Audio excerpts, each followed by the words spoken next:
भगवान भोलेनाथाची उपासना केल्यानंतर भगवान भोलेनाथाने हे भागवत अमृत सेवन करून पार्वती माता जशी अजरामर आपल्या जीवनामध्ये प्राप्त झाली, तशी भगवान भोलेनाथाची भगवान विष्णूची सेवा करून निष्काम भक्ती करून या भागवत अमृताचा निष्काम सेवन करून आपणही सुद्धा आपल्या जीवनामध्ये त्या अजरा अमर पदाला प्राप्त करून देण्याची ताकद या भागवत सर्वनामध्ये आहे आणि ते आपण बनावं. सुतजी महाराज शौनक ऋषींना सांगतात की ऋषी हो, हेच भागवत अमृत शुकदेवांनी परीक्षिती राजाला दिलं. महाराज, आम्ही तर असं ऐकलं की परीक्षिती राजा त्यांना तो शाप लागलेला होता, परंतु भगवान परमात्म्याची निष्काम भक्ती केली तर त्याच कुळातील तो परीक्षिती राजा, परंतु त्या कुळामध्ये सर्व कामं करण्यासाठी माझा भगवान परमात्मा वेळोवेळा त्या ठिकाणी हजर राहायचा. वास्तविक पाहता देवकीने वाहिला यशोदेने पाळिला, देवकीने वाहिला यशोदेने पाळिला, पांडवाचा बंदी जन कोणी राहिला. त्या निष्काम भक्तीने तो भगवान परमात्माचा दास होऊन राहतो. त्यांच्या घरी सर्व काम तो करतो. अरे, अर्जुनाचे घोडे धरले त्यांनी, काय करू नये. त्या अर्जुनाच्या प्रेमासाठी तो सुभद्रा बनला. सुभद्रा काय बनावं त्याला डॉक्टर? सुभद्रा बनला तो सुभद्रा.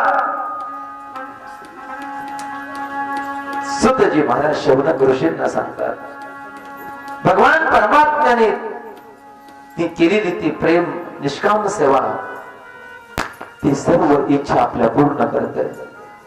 एक दिवसची घटना, द्वारकेमध्ये असताना अर्जुन भगवान परमात्मा फिरण्यासाठी जातात आणि अशी सुंदर बाग होती. त्या बागेमध्ये भगवान परमात्म्याने अर्जुनाला नेलेलं आहे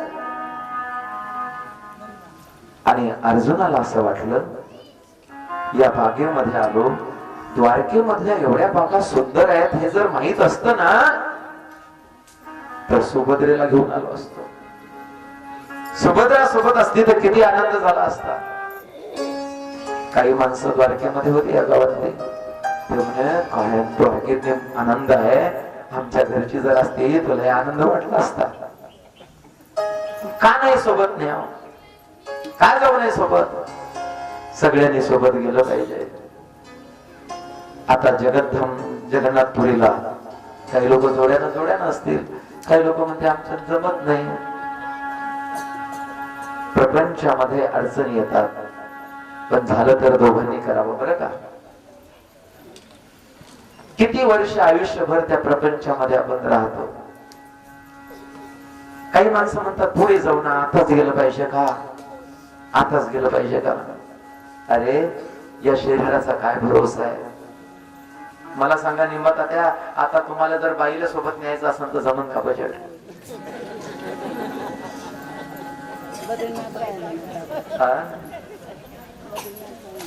जोपर्यंत शरीर चांगलं आहे तोपर्यंत करून घ्या परमार्थ. लोक म्हणतात आता काही दिवस आहेत का आपल्या करायचे फिरायचे दिवस आहेत का? नाही, मग खरात मी खायचे आहेत फक्त.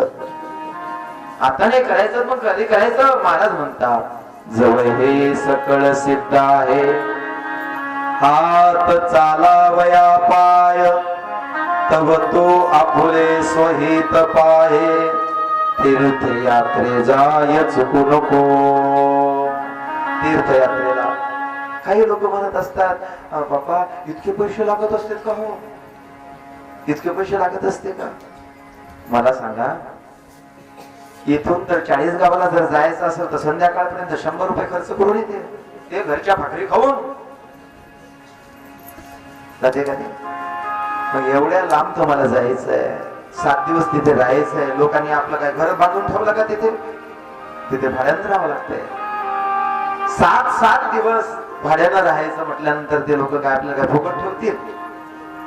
मग तिथे जेवावं लागेल, नाश्ता करावा लागेल, सगळ्यांचं तिथे मेंटेनन्स, तिथे लागणारी कथा. अरे धामामध्ये कथा, अरे एक दिवस जरी धामामध्ये कथा सत्संग झाला तर त्याच्यासारखं पुण्य या जगातले सगळे पुण्य एका बाजूला ठेवा आणि धामामध्ये ऐकलेल्या भागवताचं पुण्य एका बाजूला ठेवा.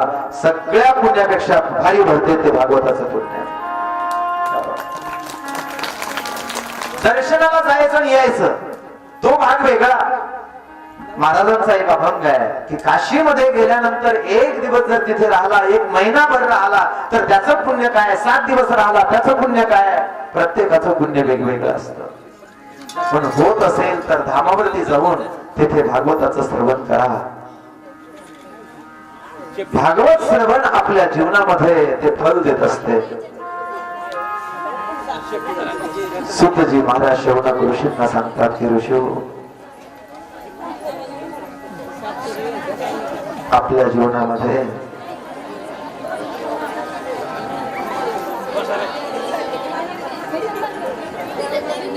मिळालेलं जे पुण्य आहे ते तिथल्या धामाचं, तिथल्या निवासाचं वेगवेगळं आहे. असू द्या,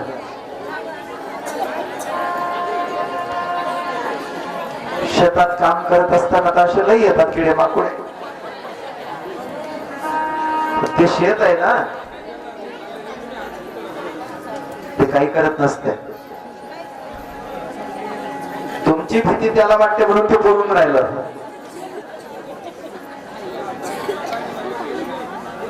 गोपाल कृष्ण भगवान की जय.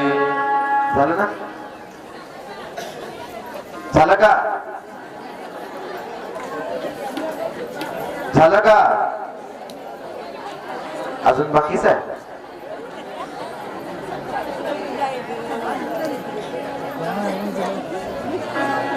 आता तिथे काय लोकायला तर दाखवता का? तिथे घेऊन धरलं होतं, घेऊन जाऊ पडलं अजून खाली.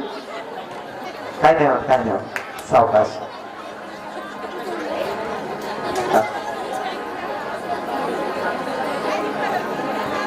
बरं झालं, तेवढेच पाय मोकळे झाले. इकडच्या बाया तर वाट पाहत असतील, आमच्याकडे आला असतात आम्ही होतो.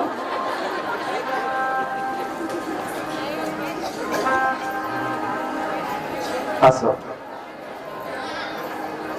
अरे कथा ऐकत असताना कसे ऐकावी सांगतो तुम्हाला. हे सगळं याच बुवानं केलं, नाही तर कोणाला दिसलं होतं कुठं काय आहे ते. बाहेरून येणारे माणसंच गोंधळ करतात, नाही तर कोणालाच माहित नव्हतं काय आहे ते. हेच बुवा गेला तिथे, त्याला असं वाटलं आपली बाई तिकडे आहे, तर ती बाईच्या अकाउंट. तरी म्हटलं मी इकडे असताना काऊन दिसलो नाही, कारण लक्ष बाईच्याकडे.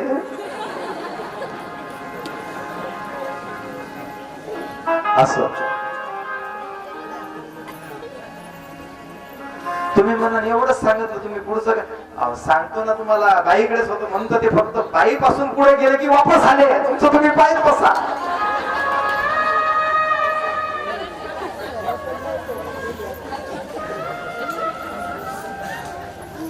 आपलं बोलणं बरोबर आहे का चुकीचं आहे? हरायचंच होतं तर ते जिथपर्यंत जाते तिथपर्यंत, त्या बोलायला काहीच घेतलं नव्हतं. तुमची बाई मागे आहे म्हणून तुम्ही गेलते. विनोदाचा भाग सोडा. पेशवे कीर्तनामध्ये बसलेले, त्यांच्या पगडीत विंचू होता. तो डंक मारत होता तरी सुद्धा त्यांचं मन विचलित झालं नाही. आपल्या जर साधा किडा आला तर आपला मंडप अर्धा उठला. म्हणून परीक्षेची राजा 7 दिवसात उतरून गेला. आता आपल्याला कधी श्रवण होईल असं काय माहिती की विंचवानं दंश केल्यानंतरही माहीत पडलं नाही. आम्ही एका गावाला भागवताला होतो, कीर्तन चालू होतं. घडलेली गोष्ट सांगतो. असंच व्हिडिओ शूटिंग चालू होते तिथे. कीर्तन ऐकत असताना, कीर्तन चालू असताना एका मुलाच्या पॅड मध्ये साप गेला तरी त्याला माहित नव्हता. काय कीर्तनात रंगले असतील लोक. व्हिडिओ शूटिंग मध्ये ते सगळं साप वगैरे सगळं काहीच झालेलं आहे. आजही ती कॅसेट आहे. त्या मुलाला असं असं वाटलं काहीतरी आहे, तो कीर्तन ऐकतोय, कार्यक्रम ऐकतोय तो, आणि पॅन मध्ये काहीतरी गेलं म्हणून तो त्यानं साप असा धरला आणि हळूहळू तो काढत होता. शेजारच्या जर लक्ष गेलं त्याला तो साप पोचला आणि मग त्यानं साप साप म्हटला, तरी उठायला कोणी तयार नाही. त्यानं ते पॅन मधून काढला असं सोडून गेला. आणि नंतर मग त्या कॅसेट वाल्याकडे ते थोडी कुजबूज झाली, त्याने कॅसेट टाकली तर तो साप, अरे साप आला तर माहित पडला नाही, आम्हाला एवढसा किडा आलेला माहित पडते, म्हणून आमचं श्रवण अजून तसं होत नाही. श्रवण श्रवण श्रवणे परीक्षिती उद्धाराला. श्रवणाच्या द्वारे जर उद्धार व्हावा असं वाटत असेल तर बाह्य परिस्थितीचा पूर्ण विसर पडला पाहिजे. मला लोक विचारतात, बाबा तुम्ही एक वेळ मांडी घातली की पुन्हा अशी करतच नाही. मी देहावरच नसलं तर ती मांडी दुखव तरी कशी? देहावर असला तर ते पाय दुखतील ना. देहावरच नसेल तर त्या देहाचा जर विसर पडला तर ती मांडी दुखेल कशी, तो देह दुखेल कसा? सुखी चालू असताना शेतकऱ्याला वरून ते आभाळ दिसते, आलेलं ढग दिसतात आणि तेवढं कापायचं असते. अरे हात कापला तरी थांबत नाही तो, त्याला माहिती पडत नाही, तो कापतच राहतो. आणि मग कोणतरी म्हणते, अरे बाबा रक्त पडते ना तुझं, ते म्हणते जाऊ दे काही नाही, जरा असंच आहे. आणि मग सगळं झाल्यानंतर घरी येते, मग त्याचं पोट काही काम करू देत नाही, एवढं लागलं त्याला माहिती. का सुखी आहे तशी ही श्रवणाची सुखी आहे. या आपल्या जीवन उद्धाराच्या साधनेचं, कल्याणाचं हे साधन हे सुखी आहे. मी काल बोललो होतो, भक्तासाठी प्रसाद आहे, शेतकऱ्यासाठी सुखी आहे आणि नोकरीवाल्यासाठी हे पगाराचे दिवस आहेत. आणि भगवत भक्तासाठी हा प्रसाद आहे. प्रसाद हे प्रसाद म्हणून सेवन करायचं आहे. हे भागवत अमृत हा प्रसाद आहे भगवान परमात्म्याचा. अलग लक्षामध्ये काही रजगुणी आहेत, काही तमगुणी आहेत, काही सत्वगुणी आहेत. जे सत्वगुणी आहेत त्यांच्यासाठी भगवान परमात्म्याचं नामस्मरण हे तारक आहे. ऐका, जे रजगुणी आहे त्यांना भगवान परमात्म्याच्या कथेचं लीलेमध्ये ते रममान होतात, म्हणून त्यांना आनंद येतो. आणि जे तमगुणी आहेत त्यांना हे कटकट वाटते. कटकट भागवत झालं की तमगुणी लोकांना आनंद वाटतो, एकदाची कटकट संपली बुवा. आणि भक्तांना मात्र मिळाला की आनंद वाटतो, का प्रसाद येतो. सत्वगुणामधला रजगुणी त्याच्यामध्ये लीलेमध्ये तल्लीन होता, रममान होता. सुतजी महाराज शौनक ऋषींना सांगतात,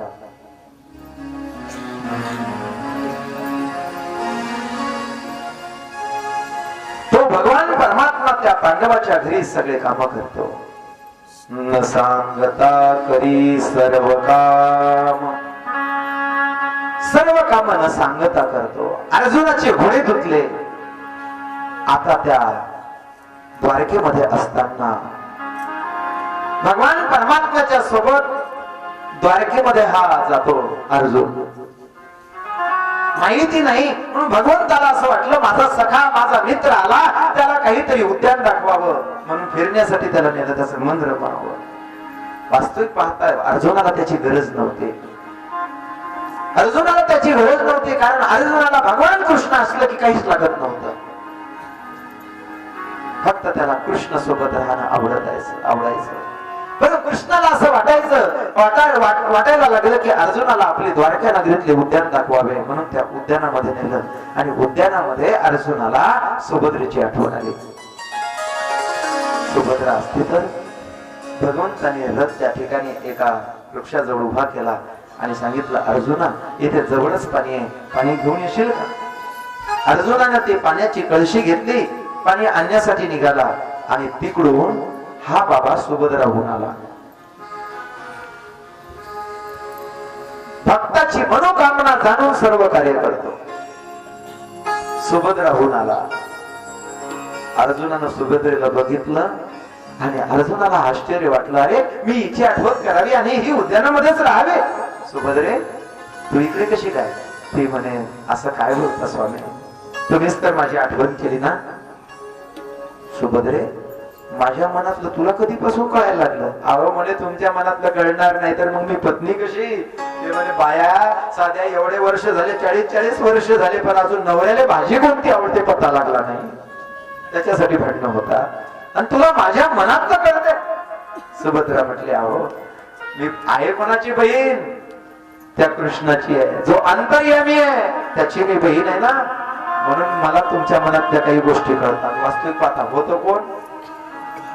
तो सुभद्रा होता, तोच होता, परंतु सुभद्रेचं रूप धारण करून आला. अर्जुनाला आनंद वाटला. सुभद्रे काय बगीचा आहे, काय उद्यान आहे, अगं काय फुलं आहेत, मला माहीतच नाही असं द्वारकेमध्ये असे उद्यान आहेत. सुभद्रा म्हटले मग आमची द्वारका नगरी म्हणजे आमच्या भावाची काय सामान्य आहे का? त्यांच्या गप्पा गोष्टी चालल्या आणि तेवढ्यात अर्जुन म्हटला सुभद्रे तू जाय लवकर आता. तेवढे का? पाण्यासाठी आलो होतो, तुझा भाऊ म्हणाल गेला तिकडेच बसला, अजून पाणी घेऊन आला नाही. बरं झालं तू तिकडे भेटली, त्याला माहित नाही आपण आलो. मग तुझा सुभद्रा म्हटली जाते, पण आपण एवढ्या मोठ्या आनंदामध्ये या बागेत भेटलो याची काहीतरी खुंत द्या. अर्जुनाने आपल्या बोटातली अंगठी काढली आणि तिच्या बोटामध्ये घातले. कशाची खून? बगीच्यात भेटल्याचे. सुभद्रेने अंगठी घातली, ती निघून गेली. याला काय कुठं निघून झाला? ते हा पाणी आणायला गेला, कळशीभर पाणी आणलं आणि भगवान कृष्णा जवळ आला. कृष्णाने विचारलं अर्जुना किती वेळ झाला? म्हणजे काही नाही, नवीन उद्यान आहे ना, माहित नव्हतं, बसलो. म्हणजे पहा जीव. भगवान मनात म्हटले माहित आहे मला कशासाठी उशीर झाला. आणि मग भगवंतानी पाणी घेतलं आणि आता भगवान परमात्मा आता स्वतः सारथी बनलेले आहे.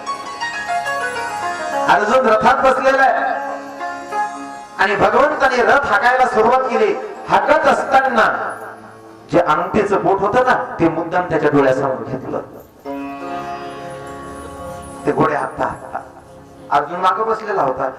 त्यांना असा हाणायला पाहिजे ना तो असा हाणायचा आणि बोट असो करायचा. बोटातली अंगठी अर्जुनाच्या समोर. अर्जुन म्हटलं हे अंगठी तर मी सुभद्रेला दिली, याच्या बोटात कशी काय? याच्या बोटामध्ये कशी काय?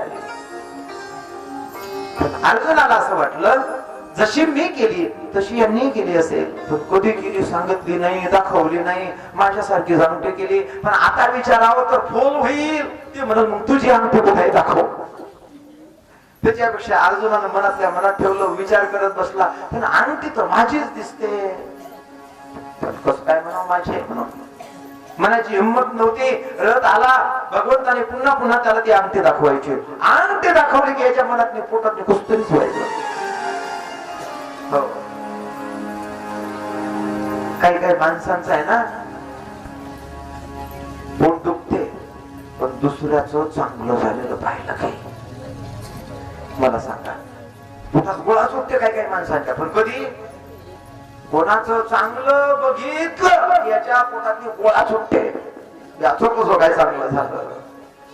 मला सांगा असं जर पोट दुखलं तर याला आता कोणती गोळी द्यावं डॉक्टर? दुसऱ्याच चांगलं झालेलं जर याचं पोट दुखत असेल बघून तर याला कोणती गोळी देसाल तुम्ही? आता काही माणसाच्या पोटामध्ये दुसऱ्याचं दुःख पाहून गोळा उठते. अंतःकरणाची लवचिक माणसं असतात. तसं अर्जुनाच्या पोटात गोळाच उठायचा का? याच्या पोटातली अंगठी पाहून. याच्या पोटात कशी? रथ येऊन दारात थांबला ना, अर्जुन घाई घाई उतरला आणि थेट सुभद्रेकडे. सुभद्रे ती अंगठी दाखव. सुभद्रा म्हटली कोणती?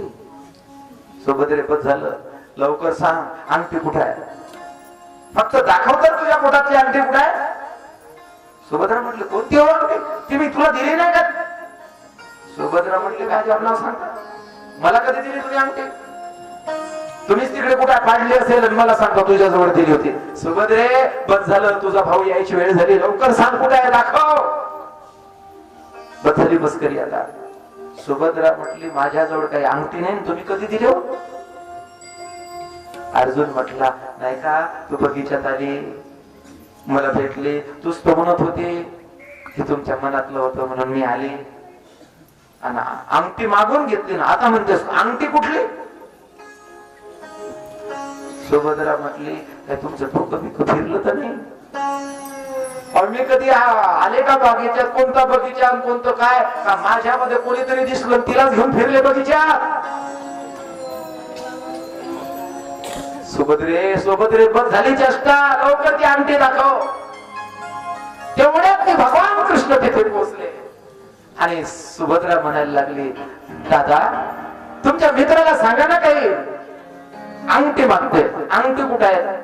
मला दिली नाही, माझ्या जवळ काही नाही. भगवंताने आपलं बोट पुढे केलं. ही आहे खरे अर्जुना. अर्जुनाचं डोकंच त्याचं डोकंच झाले नाही. सुभद्रेला दिलेली अंगठी याच्या बोटात आली कशी? सुभद्रा म्हटली, दादा खरंच सांग, माझ्याजवळ दिली नाही तर मी अंगठी कशी करते? अर्जुन हीच आहे म्हणायचं कशी काय ताकद होईल? अंगठी तीच आहे, पण तीच आहे हे सांगण्यासाठी सुद्धा अर्जुन बोलू शकत नाही का? अंगठी कोणाला दिली? सुभद्रेला दिली. बोटात कोणाच्या? कृष्णाच्या. सुभद्रा सुद्धा आश्चर्याला म्हणायला लागली, दादा मला माहितच होतं कुठंतरी यांनी पाळली असेल आणि तुला सापडली असेल. मनातल्या मनात नाही कृष्ण म्हणतो, सुभद्रे तुला काय माहित आहे? हा प्रेमाचा पुतळा, हा अर्जुन माझा प्रेमाचा पुतळा आहे, तो माझा मित्र आहे. त्याच्यासाठी सुभद्रे मी याच्यासाठी काहीही करायला तयार आहे, त्याच्यासाठी मी काहीही करतो. मनात नाही म्हटला, पण अर्जुनाचं डोकोच चाले ना, कुठं त्याची बुद्धीच काम करे ना. ही अंगठी कृष्णाजवळ आली कशी? बस सुभद्रा निघून गेली आणि अर्जुन आणि भगवान कृष्णाचे पाय पकडले. भगवंता माझ्या मनातलं जाणून सगळं तू करतोस. एवढंच नाही तर तुझी बहीण मला प्राप्त होण्यासाठी साधू सुद्धा वेश सुद्धा घेऊन यायचं तुला तूच मला सांगितलं होतस ना. भगवंतानं सांगितलं, अर्जुना हे काही होत बसला रे. जे ज्ञान मी वसुदेवाला सांगितलं नाही, माझ्या आई वडिलाला सांगितलं नाही, ते तुला सांगितलं. का अर्जुना तुझी पात्रता कशी आहे?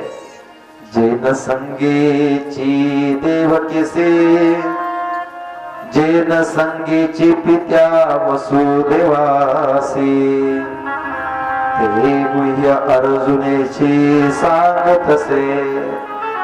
अर्जुना ते गुह्य ज्ञान मी तुला सांगितलेलं आहे. इति गुह्यतमं शास्त्र वेदमुक्तं मया नघ, एतत् बुद्ध्वा बुद्धिमांशात् कृतकृतश्च भारत.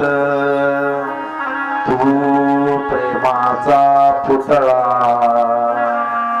भक्तीचा जिव्हाळा, मैत्रीसी चितकळा धनुर्धरा. तू प्रेमाचा पुतळा आहेस, मैत्रीचा चितकळ जिव्हाळा आहेस माझा, तू भक्तीचा जिव्हाळा आहेस. म्हणून हे अर्जुना हे ज्ञान मी तुला सांगतो. का तर निष्काम प्रेम होतं त्या अर्जुनाचं भगवान कृष्णावर. ते निष्काम प्रेम होतं, ते निष्काम भक्ती होती. सुतजी महाराज शौनक ऋषींना सांगतात की ऋषी होते, या पांडवांसाठी भगवान परमात्म्याने काय केलं नाही? अरे रात्रंदिवस हे कौरवाची गांधारीची 100 मुले यांना मारण्यासाठी तपलेली होती. कधी लाक्षागृहामध्ये जाळून मारण्याचा प्रयत्न करणारे, तर कधी विष बाधा देऊन या भीमाला मारण्यासाठी. तर कोणत्या माध्यमातून वेगवेगळी संकट मात्र या पांडवावरती येत होती. पण त्या संकटातून बाहेर काढण्यासाठी माझा भगवान परमात्मा तिथे हजर राहायचा. द्वारकेचा राणा पांडवा घरी आहे, तो द्वारकेचा पण राहायचा मात्र पांडवाच्या घरी. का निष्काम भक्ती होते. अरे त्या पांडवांची पत्नी द्रौपदी एवढ्या मोठ्या सभेमध्ये ती दुःखी होती.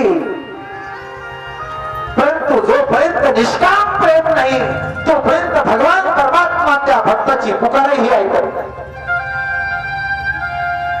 एवढं प्रेम करणारा, ज्याची सगळी कामं करणारा, परंतु त्यांची त्या पांडवाची पत्नी केस धरोनी सभेस नेती.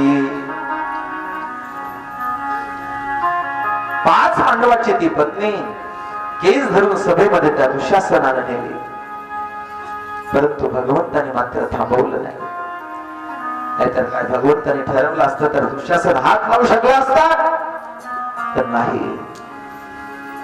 तिला माहिती होतं मी पांडवांची पत्नी आहे, मला जरी तिथे नेलं तरी माझ्याकडे कोणी वाकड्या नजरेनं पाहू शकणार नाही. का तर सर्वश्रेष्ठ धनुर्धर माझा पती आहे, सर्वश्रेष्ठ गदाधर माझा पती भीम आहे. प्रत्येक पतीचा वेगवेगळा गुण होता, अशा पतींची ती पतिव्रता पत्नी होते. त्यांच्याकडे बघितलं, परंतु त्यांनीही मानाखाली घातल्या, त्यांनी मानाखाली घातल्या. द्रोणाचार्यासारखे, भीष्माचार्यासारखे त्या ठिकाणी होते, त्यांनी सुद्धा मानाखाली घातला. द्रौपदी विचार करते की मी आगळी कन्या आहे, यज्ञ कुंडातून उत्पन्न झालेली आहे, मी क्षत्रियाची मुलगी आहे, मी माझं स्वतःचं रक्षण स्वतःच्या हाताने करेन. भगवान परमात्मा जोपर्यंत तो भक्त स्वतः करतो ना, तोपर्यंत त्याच्यामध्ये तो हस्तक्षेप करत नाही. त्या दुर्योधनाने सांगितलं त्या दुःशासनाला, दुःशासना अरे पाहतोस काय, त्या दासीला माझ्या समोर निर्वस्त्र कर. त्या दुःशासनाने त्या साडीच्या पदराला हात लावला आणि तो दुःशासन साडी ओढायला लागला. हातातला पदर त्या द्रौपदीच्या निसटला. पतीने मानाखाली घातल्या होत्या. द्रोणाचार्य, भीष्माचार्य सारखे न्याय देत नव्हते आणि स्वतःच्या हातातलाही पदर निघाला. त्या वेळेला त्या द्रौपदीने दोन्ही हात वर केले. कोठे गुंतलासी द्वारकेच्या राया, वेळ का सखया लावीला. हे द्वारकेच्या राया, काय माझा अंत पाहतो, काय माझी परीक्षा पाहतो. गोविंद द्वारकावासी कृष्ण गोपी जनप्रिया.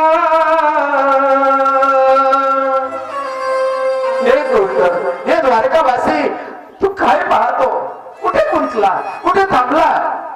अरे आज तुझी द्रौपदी या कौरवाच्या सभेमध्ये दुःखी आहे. तू बिन मोरी कोण खबरले, गोवर्धन गिरिधारी, गोवर्धन गिरिधारी. बडी सभा द्रौपदी ताडी, राखो लाज हमारी रे, गोवर्धन गिरिधारी. हे द्वारकानाथ, कोठे गुंतलासी द्वारकेच्या राया, वेळ का सखयाला वियेला. दोन्ही हात वर केले आणि भगवान परमात्मा त्या ठिकाणी प्रगट झाले नाही, वस्त्राचा अवतार धारण केला. दुःशासन वस्त्र वडत होता, परंतु द्रौपदीच्या अंगावरचं वस्त्र मात्र संपलं नाही. दुःशासन वस्त्र वडता वडता वडता वडता मोठा ढीग पडला, मूर्छा येऊन खाली पडला. पण द्रौपदीच्या अंगावरचं वस्त्र संपलं नाही, साक्षात वस्त्राचा अवतार धारण त्यांनी केला. माझा भगवान परमात्मा शेवटच्या क्षणाला त्या भक्ताला मात्र आधार देतो, आश्रय देतो, त्याची लाज रक्षण करतो. पण जोपर्यंत स्वतःच्या शक्तीचा, स्वतःच्या माणसाचा, स्वतःच्या परिवाराचा विश्वास त्याला वाटतो, तोपर्यंत भगवान परमात्मा म्हणतो तुझा सांभाळ करणारे आहेत ना, तोपर्यंत मी नाही. म्हणून त्याच्यावरती सर्वस्व सोडा. तुका मने भार घातली यावरी, होईल कैवारी नारायण होईल कैवारी नारायण होईल कैवारी नारायण. तो भगवान परमात्मा त्यांचा कैवारी करतो, परंतु निष्काम त्याला ते आवाज दिला गेला पाहिजे. त्या द्रौपदी सारखा जोपर्यंत आवाज जात नाही तोपर्यंत माझा भगवान परमात्मा प्रगटही होत नाही. पण आमचा भरोसा आमच्या शक्तीवर आहे, आमचा भरोसा आमच्या संपत्तीवर आहे, आमचा भरोसा आमच्या घरावरती आहे, आमच्या परिवारावरती आहे. जोपर्यंत भरोसा आमचा इकडे या संसारावर आहे तोपर्यंत माझा भगवान परमात्मा येत नाही. म्हणून त्याच्यावरती सगळा वहा, त्याच्या पायावरती वहा, तो त्याचा कैवारी झाल्याशिवाय राहणार नाही. सुतजी महाराज शौनक ऋषींना सांगतात की ऋषी हो, त्या द्रौपदीने आपल्या जीवनामध्ये तसं कर्म केलेलं होतं, म्हणून तर भगवान परमात्म्याने तिचे लज्ज रक्षण केलेले होते, निष्काम त्याला सेवा केलेली होती. साधूची सेवा, देवाची सेवा केलेली वाया जात नाही. एक दिवस द्रौपदी कपडे धुण्यासाठी म्हणून नदीवरती गेलेली. नदीवरती कपडे धुत असताना तिची सहज नजर गेली तर एक महात्मा स्नान झालेला आहे, सूर्याला अर्घ्य दिलेला आहे, परंतु मात्र कमरे एवढ्या पाण्यामध्ये उभा आहे. द्रौपदी लक्षात घेते, सगळे साधूमुनी येतात, स्नान करतात, संध्या करतात, निघून जातात, पण हा महात्मा मात्र अजूनही सुद्धा हे ऋषी मुनी त्या पाण्यामध्ये ते बसलेले. त्याचं कारण काय? संस्कारित होते, काहीतरी चेहऱ्यावरती चिंता दिसते, त्या अर्थी काहीतरी असले. काय असेल साधूला चिंता? ज्या अर्थी कमरे एवढ्या पाण्यात उभे, त्यावेळेला काहीतरी लज्जा रक्षण करण्याचं काहीतरी संकट असेल. म्हणून तिने तिच्या जवळचं असलेलं वस्त्र होतं ते फाडलं, एका वस्त्राचे 2 वस्त्र केले आणि त्या पाण्यामध्ये त्या वस्त्राला प्रवाहित करून दिलं. पाण्याच्या प्रवाहाने ते वस्त्र वाहत वाहत ऋषीजवळ गेलं. ऋषीने ते वस्त्र घेतलं आणि लंगोटी गेलेली वाहून त्याची लंगोटी बनवली आणि साधू महात्मा वर आले. द्रौपदीने ऋषी महात्म्यांना नमस्कार केला. ते दुर्वास ऋषी होते. त्या दुर्वास ऋषीने सांगितलं, मुली, आज तू माझी लज्जा रक्षण केली. एक दिवस भगवान परमात्मा तुझे लज्जा रक्षण केल्याशिवाय राहणार नाही. संतांनी आशीर्वाद दिला. वास्तविक पाहता काही कारण होतं का? अनेक स्त्रिया होत्या त्या ठिकाणी, परंतु त्यांनी वस्त्र सोडले नाही. आज द्रौपदीनं ते वस्त्र सोडलेलं होतं. द्रौपदीला भगवंत त्या ऋषींनी आशीर्वाद दिला, मुली, आज तू माझी लज्जा रक्षण केली या संसारामधून, तर या संसारामध्ये माझा भगवान परमात्मा तुझं रक्षण करेल, तुझ्या लज्जेचं रक्षण करेल. आणि आज तो दिवस त्या द्रौपदीवरती आलेला होता. तो आशीर्वाद तिच्या कामी आला आणि भगवान परमात्मा वस्त्राचा अवतार धरण घेऊन त्या द्रौपदीचं रक्षण करतात. दुसरा आशीर्वाद, भगवंताची केलेली निष्काम सेवा, त्याच्यावरती केलेलं प्रेम कधीच वाया जात नाही. भगवंताला प्रेमाने वाहलेलं तांब्याभर पाणी, एक वाहलेलं बेल, एक वाहलेलं फूल कधीच वाया जाणार नाही. फक्त प्रेमाने वाहा, प्रेमाने द्या. सुतजी महाराज शौनक ऋषींना सांगतात, एक दिवसाची घटना. सुभद्रा कृष्णाजवळ आली आणि नाराज होऊन बोलायला लागली, दादा, मी तुझी बहीण आहे ना? भगवान म्हटले, हो, माझीच तर आहे, लाडकी आहेस, माझी तू खरी सखी आहेस, माझ्यापेक्षा लहान आहेस, प्रेमी आहेस, म्हणून तर तुझी इच्छा पूर्ण करण्यासाठी मी अर्जुनाला सुद्धा साधूचं सोंग घेऊन तुझ्याकडे पाठवलं. दादा, सगळं आहे, मला माहिती आहे दादा की माझ्या मनातलं जे आहे ते तू करतोस म्हणून. पण एक विचारू का? सांग ना सुभद्रे, काय म्हणणं आहे तुझं? नाही, मी विचारते, तू हस्तिनापुराला आल्यानंतर तू माझ्या घरी येण्याच्या ऐवजी त्या द्रौपदीच्या घरी पहिले जातो. बहीण मी तुझी, माझा तू भाऊ, आणि ती द्रौपदी. भगवान म्हटले, असं आहे का ते? तरी म्हटलं इतकी नाराज का हो?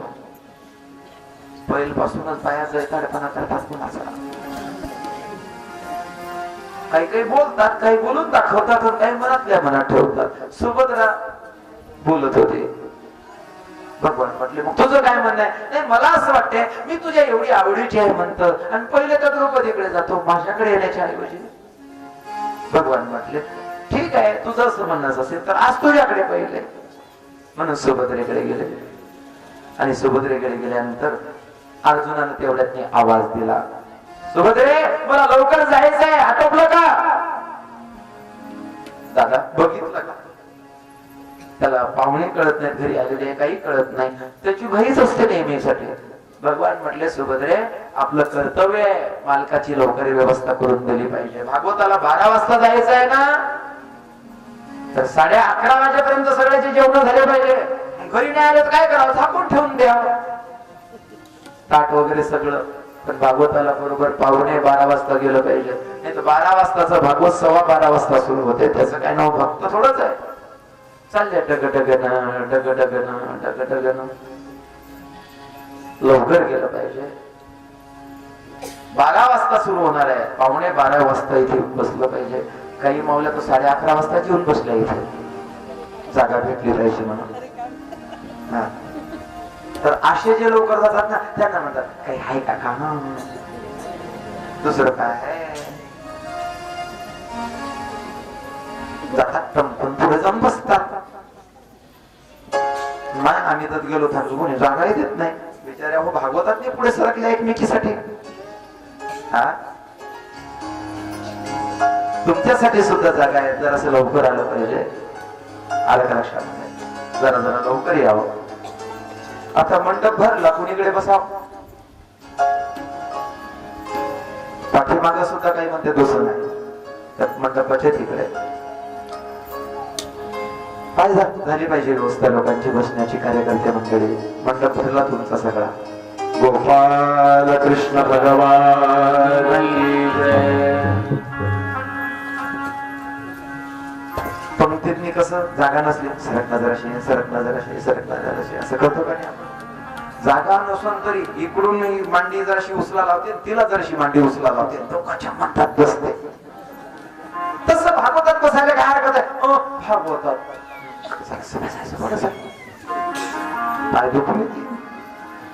भागवतात लोकांना देवातलं जरासं सहन होत नाही, प्रपंचातलं सगळं सहन करतात लोक. परमार्थामध्ये सहन नाही करत. प्रपंचासाठी तर काही सहन करायला तयार व्हावं, परमार्थासाठी सहन झालं पाहिजे. सुभद्रा म्हणते दादा मी बहीण. भगवान म्हटले आज तुझ्या घरी. आज भगवान परमात्मा तिच्या घरी गेले. अर्जुनाने आवाज दिला सुभद्रे आपला धर्म पूर्ण करावा, मालकाची व्यवस्था करून द्यावी. सुभद्रा कामाला लागली.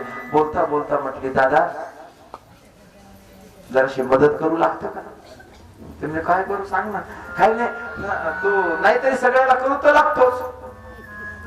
हे भाजी घे, दुसरं काय करशील तू? फक्त एवढी निवडून दे. काही काय बाया हुशार असतात.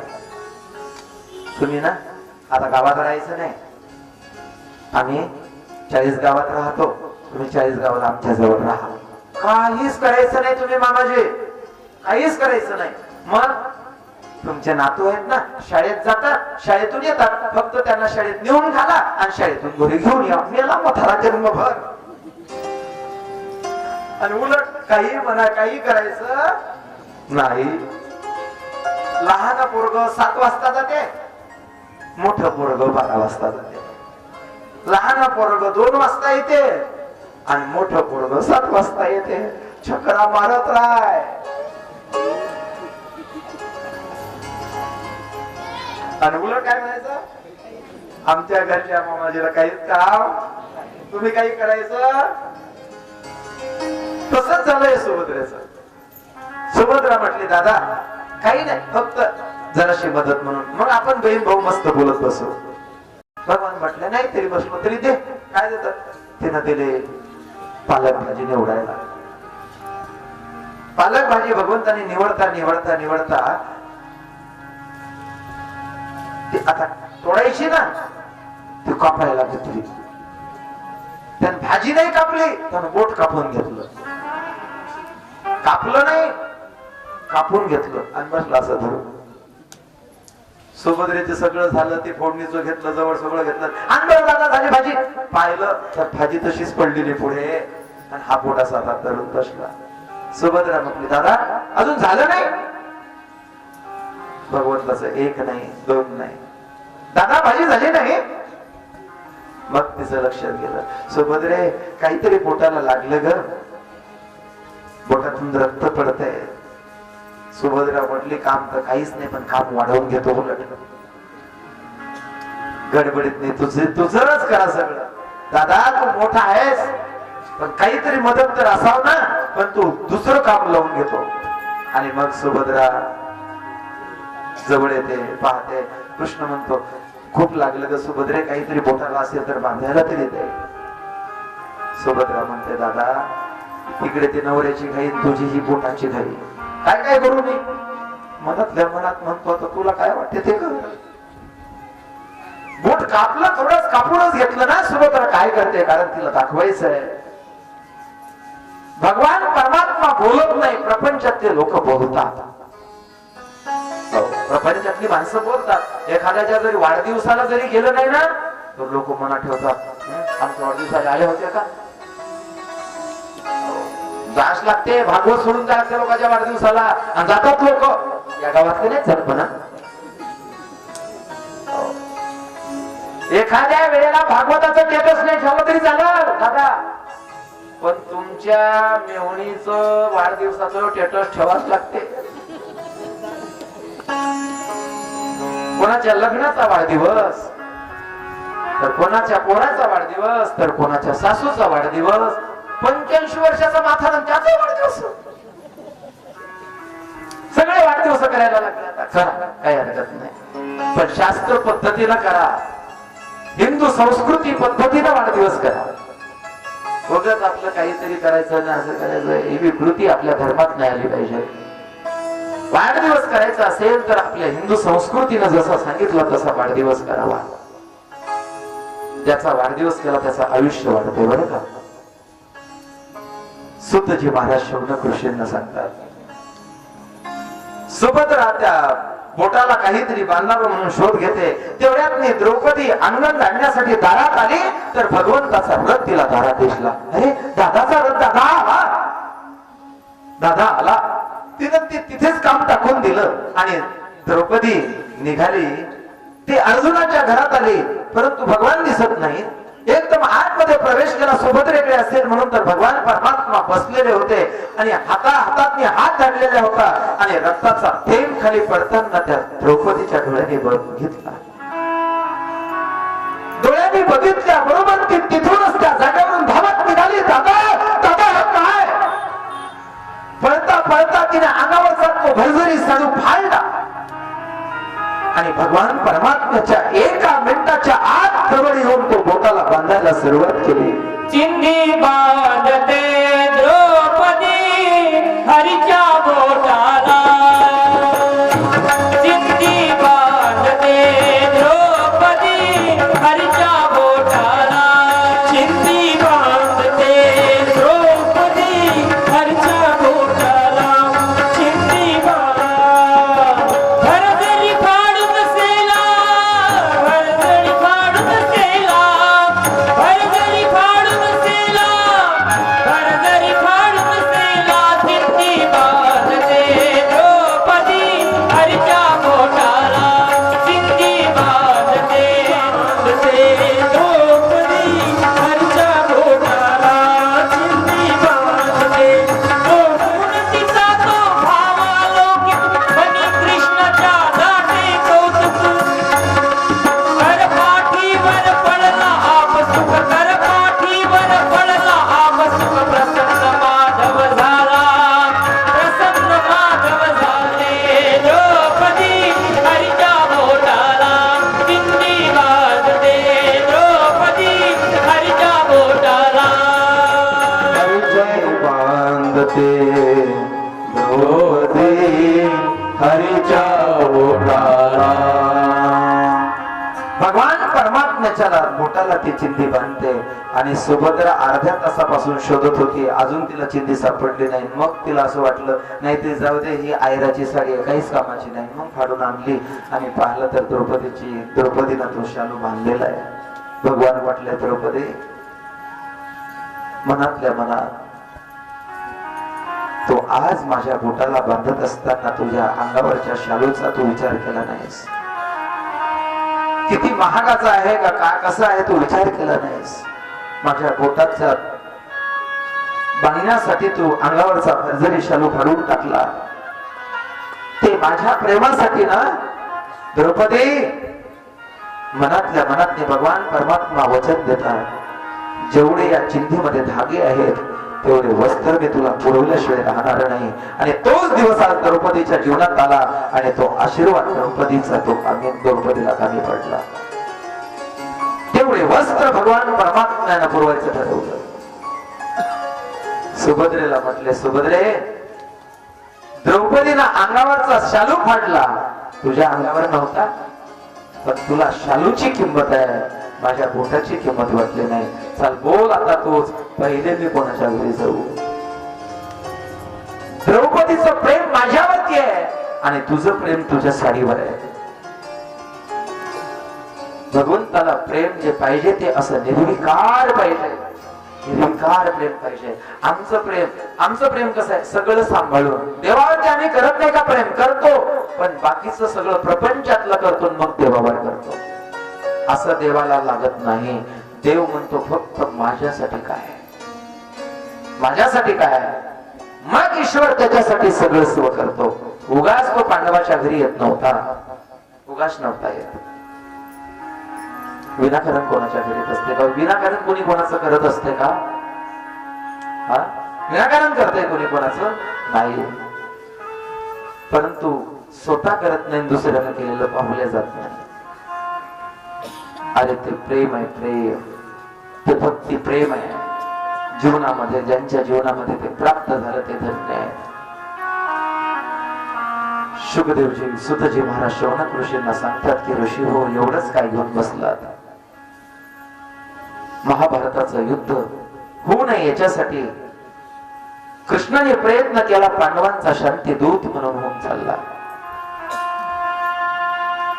वास्तविक पाहता शांती दूत बनण्याचं कारण काय होतं? पांडवाचा विजय झाला पाहिजे म्हणून. भगवान परमात्मा जो करतो तो भक्ताला टार्गेट बनवत नाही, तो सही सलामत त्याच्यातून बाहेर काढवतो. तो भक्ताला दोषी ठरवू देत नाही, पण भक्ताला विजयी केल्याशिवाय ठरवत नाही. खेळतो येण्याची खेळावा, नटतो येण्याची नटावा. याचा खेळ काय आहे? फक्त तोच जाणू शकतो. तो त्याचा खेळ कोणाला कळणार आहे, त्याची लीला कोणाला कळणार आहे, त्याचा महिमा कोणाला कळणार आहे. म्हणून भगवान परमात्मा एखादी गोष्ट जर आपल्या जीवनात आणत असेल तर समजून घ्यावं, भगवान परमात्मा याच्यातून काहीतरी माझं कल्याण करणार आहे. फक्त आपल्याला आवडते म्हणून आपण तसं करावं असं नाही. काही माणसं देवदेव करतात, करत असताना जर मनाच्या विरोधात काही झालं तर माणसं देव करणं सोडूनही देतात. काय केलं त्या बरं देवानं माझं? मी एवढं देवाचं करते, एवढं देवाचं आम्ही करतो आणि आमच्याच पाठीमागं खेळू लागतो. काय करावं? मी म्हणतो त्या प्रपंचात राहून तुमचं आजपर्यंत काय चांगलं झालं, पण प्रपंचाला माणसं सोडत नाहीत. आजपर्यंत प्रपंचानं कोणाचं चांगलं केलं म्हणून आपलं चांगलं झालं, पण तरी प्रपंच सोडायला तयार नाही. आणि देवाचं करायला लागल्यानंतर जरासं काही नाही. पंढरपूरला गेला आणि पंढरपूरला तिकडे गेल्यानंतर घरची म्हैस गेली आणि त्याला पुढच्या वर्षी म्हणा चाललं पंढरपूरला. तिकडे गेल्या वर्षी पंढरपूरला गेलो, म्हैस मेली, आता काय करू त्या पंढरपूरला येऊ? त्या म्हैस मरण्याचा आणि पंढरपूरला जाण्याचा काय संबंध आहे? देवदेव करण्याचा. त्याला विचार, अरे बाबा आता काय येत नाही तू? गेल्या वर्षी तो खूप करत होता, चाल ना. अरे मोठा उत्सव आहे. तो म्हटलं काय बरं झालं माझं, काय बरं केलं माझं? सांगू तुम्हाला, देव कोणाचं वाईट करत नाही. देव सगळ्यांचं चांगलं करतो. ज्या वेळेला चांगलं होतं ना त्यावेळेला जीव हा अभिमानी मी केलं म्हणून म्हणतो, आणि ज्या वेळेला वाईट होते त्यावेळेला देवानं माझं असं का केलं असं म्हणून म्हणत राहतो. देवाकडे वाईट नाहीच तर देव वाईट काय करणार आहे? काहीतरी पूर्वजन्मीचे कर्म असतील, आमचे काहीतरी कर्म घडले असतील, त्या कर्माचा आम्हाला फळ भोगावं लागतंय. हे कर्म तर माणसाचं शीतल होण्यासाठी, प्रारब्ध शीतल बनण्यासाठी तर परमार्थ आहे. काही नियम आहेत जीवनामध्ये, ते केले पाहिजे, पण माणसं करत नाही. करावं, आपले काही दोष निवृत्त होतील. दोष निवृत्त होतात. काही वास्तूतले दोष असतील, काही आपल्या भूमीचे दोष असतील, काही प्रारब्धाचे दोष असतील, काही कर्माचे दोष असतील, संचित आपलं काही इकडे तिकडे असेल, हे दोष निवृत्तीसाठी तर भगवंताची पूजा आहे. जी पौर्णिमेला तुम्ही पूजा करता विष्णू सहस्त्र नामावली म्हणून, जे भगवान कृष्णाला तुळशी अर्चन पूजा करता, अनेक माता भगिनी एकत्र येतात, या पौर्णिमेला एका घरी, त्या पौर्णिमेला एका घरी, त्या पौर्णिमेला एका घरी. त्याच्यामुळे तुमच्या घरातल्या वास्तूचे दोष निघतात, त्याच्यामुळे तुमच्या भूमीचे दोष निघून जातात. आणि ज्यांनी पूजा केली, ती पूजा केल्यानंतर माणसाच्या जीवनातले दोषही मुक्त होतात. आणि जर तो तीर्थ आणि प्रसाद जर जवळ ठेवला, जी तुळस अर्पण केलेली देवाला आहे, ती देवाची तुळस जर आपण दररोज जर समजा प्रसाद म्हणून सेवन केली, तर अकाल मृत्यू जर येत असेल, अकाल मृत्यू, तर त्या मृत्यू सुद्धा टाळण्याची ताकद फक्त त्या प्रसादाची आणि तीर्थाची आहे. पण तो प्रसाद आणि तीर्थ आपल्या जवळ असलं पाहिजे. प्रसादे सर्व दुःखानां हानिरस्योपजायते अकाल मृत्यु हरणं सर्व व्याधी विनाशनम. सर्व व्याधीचा विनाश होतो, आणि अकाल मृत्यू आला तर अकाल मृत्यू टळतो. दररोज तुम्ही देवाची पूजा करा आणि घरातल्या माणसाला तीर्थ द्या. त्या दिवशी अकाल मृत्यूनं माणूस मरणार नाही, ज्यानं तीर्थ घेतलं तो. म्हणून तीर्थ घेत चला देवाचा दररोज. जे तुळशी अर्चन पूजा तुम्ही करता ते घरात नाही ठेवा. बाहेरच्या बाधा असतील तर त्या घरात नाही होणार नाहीत, कारण तुमच्या घरात नाही. भगवान परमात्म्याच्या चरणावरती एक एक नाम घेऊन वाहलेली ती तुळस आहे, ते भगवंताचा प्रसाद आहे. तुमच्या घरामध्ये काही वाईट गोष्टी होणार असतील तर होणार नाही. घरात नाही ठेवा तुमच्या. अनेक गावाला ही तुळशी अर्चन पूजा चालू आहे. या गावामध्ये असतील, काही माता भगिनींना माहित नसेल तर भागवत झाल्यानंतर सामील व्हा त्या पूजेमध्ये. तुमचं काही लोकांचं अलीकडचं गाव असेल, काही पलीकडचं गाव असेल, ते पलीकडचं गाव आहे नवीन गाव, त्या गावामध्ये सुरू करा. लांब असेल येण्याला इकडे तर तिकडे सुरू करा. काही लोकांना तिकडे असेल लांब, काही लोक 40 गावात असतील, 40 गावाला सुद्धा एक ग्रुप आहे ते पूजा करते. करा करा हरिभक्ती परलोक येईल कामा. हे तीर्थ आणि प्रसाद माणसाच्या जीवनातला अकाल मृत्यू सारखं संकटही सुद्धा टाळते. ते करावं लागतं. केलं तर मिळेल, नाही तर काय.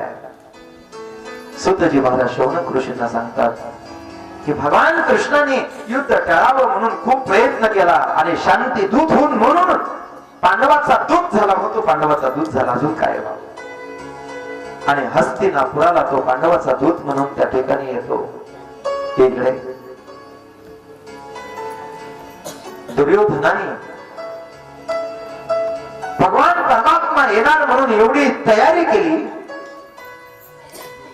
की तो भगवान परमात्मा प्रसन्न झाला पाहिजे, तो आपल्या बाजूने आला पाहिजे, याची तो तयारी करतो.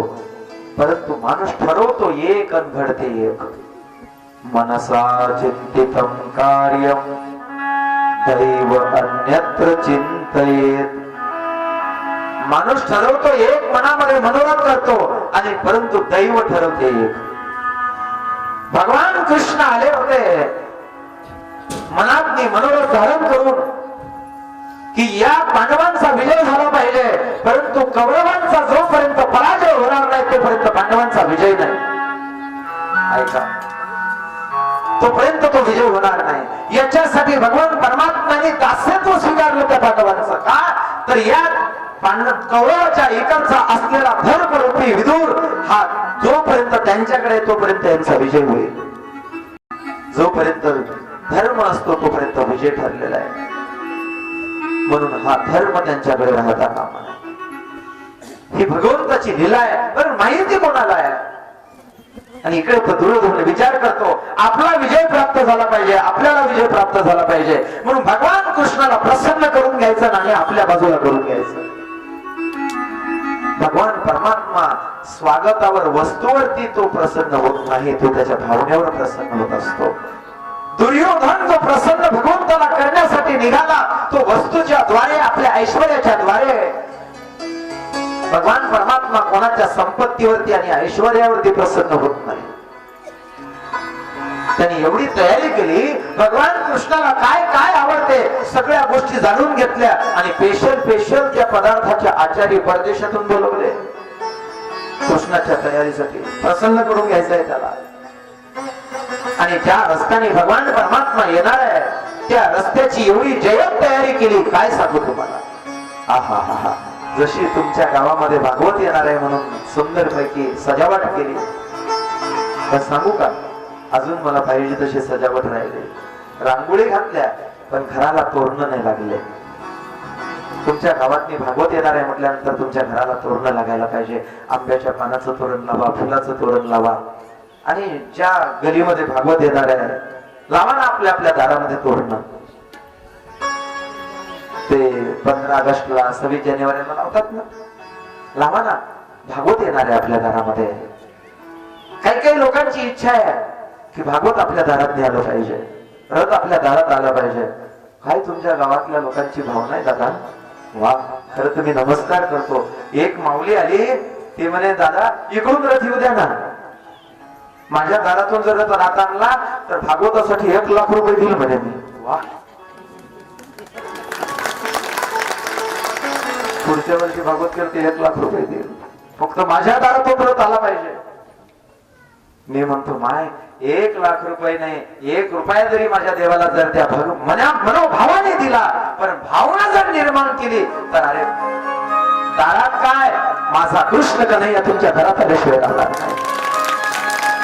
आता साक्षात भगवान परमात्मा तुमच्या घरात येईल आणि तो येतो, तो कोणत्या रूपात येईल काही माहिती नाही. ज्या माऊल्यांनी एवढं मोठं भागवतामध्ये महाप्रसादाचं दातृत्व केलं, सप्तशृंगी देवी भागवत महिला मंडळ, सर्व देवीचं महिला मंडळ जे आहे त्या भाविक महिला आहेत, माता भगिनी आहेत. त्यांनी ठरवलं की जे भागवताचे श्रोते आहेत त्या भक्तांना आपल्या घरातून आपल्या कष्टातून 2 जे मिळवलेले पैसे आहेत त्यांच्यासाठी प्रसाद म्हणून भगवंताचा व्हावा. म्हणून त्या माऊल्यांनी भागवतांच्या श्रोत्यांसाठी एवढा मोठा भागवताचा महाप्रसाद ठेवला. मला सांगा, देव कृपा करणार नाही का? देव कृपा करेल माझ, काय लाज राखील. तो भगवान परमात्मा कृपा करतो. येन केन कर या सेवेनी पूर्ण पुण्य त्यांचा होईन सेवक, जेही द्वंद्वातीत दुरावले. काय सांगावं, कोणत्या सेवेने कोणत्या पुण्याने आपल्या भगवान परमात्मा आपल्यावरती प्रसन्न होईल. म्हणून करत राहा, करत राहा. अरे या गावातल्या मुलांनी कष्ट करावे, तरुण पोरांनी, आणि भागवतासाठी जे पाहिजे ते मंडळींनी सांगितलं. तुला दुसऱ्या वर्षी सांगितलं पोरांनी भागवत चालू ठेवा, फक्त काय लागतं ते आम्हाला सांगा. त्या मित्रमंडळाचं नाव काय? सहकार ग्रुप. त्या सहकार ग्रुपनं सांगितलं की तुम्ही जेवढं कराल तेवढं, आणि काय पडलं तर आम्हाला सांगा. तुम्ही सहकार ग्रुप या भागवताच्या साठी आणि आपल्या गावातल्यासाठी काहीतरी व्हावं या इच्छेनं सगळं सहकार ग्रुप या ठिकाणी प्रगट आणि उभा राहतो आणि जे पाहिजे ते कार्य करायला तयार आहेत. पण माझं असं म्हणणं आहे, सहकार ग्रुपनं हे करावं, सगळ्यांनी करावं, पण थोडासा वेळ माझ्या भागवतासाठी द्यावा. जर तुम्ही हे केलं आणि जर वेळ दिला, हे बघा संसारातले प्रपंचातली कामं कोणाला सुटली नाहीत.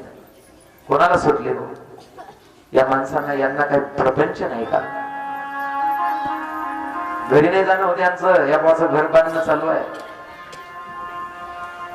ते मिस्त्री लोक फोन करते, ते म्हणतात बस आलो, या गावाचं झालं की त्या गावाला जातो, त्या गावाचं झालं की त्या गावाला जाऊन तुमच्याकडे येतो. नाही जाणं होत घरी. काही लोक म्हणत असतील पैशासाठी तर माणसं करतच असतात. अहो पैशासाठी काय माणसं काय घरदार सोडतात? हा, पैशासाठी सगळं काम करत नसतात. त्याच्यासाठी देवाची आवड पाहिजे. हे तर शाळेवर शिक्षक आहेत, तरी शाळा सोडून आपल्या गावात नाही पोहोचले. हे भक्तीवरचं प्रेम आहे, माझ्या देवावरचं प्रेम आहे. आणि हा बाबा परीक्षा देऊन राहिला विशारदाच्या सगळ्या. पण जेवढं होईल तेवढं आपण जर त्या प्रेम आणि भावनेने जर आपण करत राहिलो तर निश्चितच तो भगवान परमात्मा आपल्या दारात काय सांगू तुम्हाला. अरे घरात काय घेऊन बसला, आपल्या हृदयामध्ये तो विराजमान झाल्याशिवाय राहणार नाही. तो हृदयामध्ये विराजमान. सुतजी महाराज शौनक ऋषींना सांगतात, होईल तेवढी सेवा करा, आपल्या आपल्या पद्धतीनं करा. याद आएंगे उनको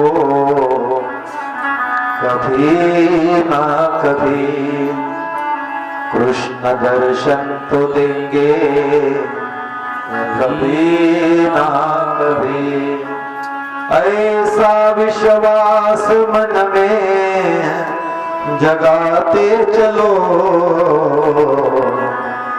कृष्ण गोविंद गोपाल गाते चलो, कृष्ण गोविंद गोपाल गाते चलो, कृष्ण गोविंद गोपाल गाते चलो, करते चलो, नाम जपते चलो, काम करते चलो, नाम जपते चलो, गाया करो, कृष्ण को गाते चलो, अपने रथ को सुमार्ग लगाते चलो, अपने रथ को सुमार्ग लगाते चलो, गोविंद गोपाल गाते चलो, कृष्ण गोविंद गोपाल गाते चलो.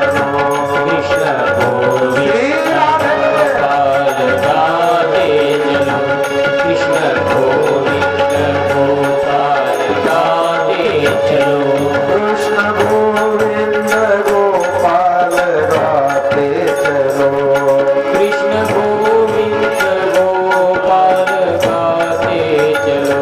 देखना इंद्रियों के नामों, तेरा घोड़े भगे, इसमें संयम संयम के दौरे लगे, इसमें संयम के हरदम के घोड़े लगे, अपने रथ को सुमार्ग लगाते चलो, कृष्ण गोविंद गोपाल गाते चलो, कृष्ण गोविंद गोपाल गाते चलो, गाते चलो, कृष्ण गोविंद कृष्ण गोविंद गोपाल गाते चलो.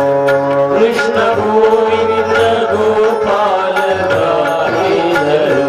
याद आएंगे उनको कभी ना कभी, याद आएंगे उनको कभी ना कभी, याद आएंगे उनको कभी ना कभी, याद आएंगे उनको कभी ना कभी, याद आएंगे उनको कभी ना कभी.